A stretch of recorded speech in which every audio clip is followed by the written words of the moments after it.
Баткен облусунун макамы жөнүндө мыйзамга ылайык эми облустун калкына салыктык инвестициялык өзгөчө режим киргизилет. Ошондой эле облусту өнүктүрүү кеңеши түзүлүп, бюджеттен жыл сайын 500 миллион сом бөлүнүп турат. Аны менен бирге элге акысыз мамлекеттик, муниципалдык жана медициналык кызмат көрсөтүүлөрү кеңешмеде айтылды. Аталган мыйзамдын алкагында министрлер кабинети 62 жеңилдетилген чек ара конуштарынын тизмесин бекитүү чечимин биринчи этапта кабыл алган. Бул тизме толук эмес, мыйзам чегинде жана бардык сарылбогон талаптарды сактоо менен толукталмакчы. Андагы негизги максат чек арага чектешкен, шарты катаал айылдарды өнүктүрүү жана бекемдөө. Бул жагдайда министрлер кабинети Баткенде көчмө жыйын өткөрөт. Эми азыр чындыгында өнүктүрүү биринчи бул ошол коопсуздуктан башталат. Эгерде биз ошол чек араларды бир коопсуз кырдаалга алып келе турган болсок, анан инвесторлор келе баштайт да. Эч кандай, мисалы, чет өлкөлүк инвесторлор мындай бир кооптуу аймакка алар инвестициясын жумшабайт. Керек болсо кайрадан тиги Нарынга, Атбашка каяка курабыз деп аткан баягы долбоорлорду, эркин экономикалык аймактарды Баткенге куруш керек.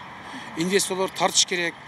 Коңшулар менен чек араны так чечип, анан ошол аймакты өнүктүрүү боюнча атайын иш-аракеттер жүрүш керек. Баткен облусунун статусу жөнүндө мыйзамынын аткарылышын эл өкүлдөрү карайт. Ал үчүн жогорку кеңештин ынтымак жана ишеним фракциялары Баткенге барып биргелешкен көчмө жыйын өткөрүлөрү айтылды. Ал арада жогорку кеңеш кыргыз-тажик чек арасындагы соңку жаңжалга байланыштуу Тажикстандын парламентине кайрылуу жолдоду. Анда эки өлкөнүн парламенттери чек ара маселелерин өз ара пайдалуу чечүүгө жана жөнгө салууга көмөк көрсөтөт деген ишенимин билдирди. Биз Кыргыз Республикасынын жогорку депутаттары 2022 жылдын 27 январында болуп өткөн эки тараптуу жана көп тараптуу келишимдерге, ынтымак, коңшулаштык жана өз ара колдоочулук мамилелерге каршы келген кезектеги чек ара жаңжалы боюнча олуттуу тынчсыздануубузду билдиребиз. Адам жоготууларына жана карапайым калктын азап чегүүсүнө алып келүүчү согуш катышуучуларына айланган чек ара жаңжалдары боордош элдердин ортосунда болбошу керек.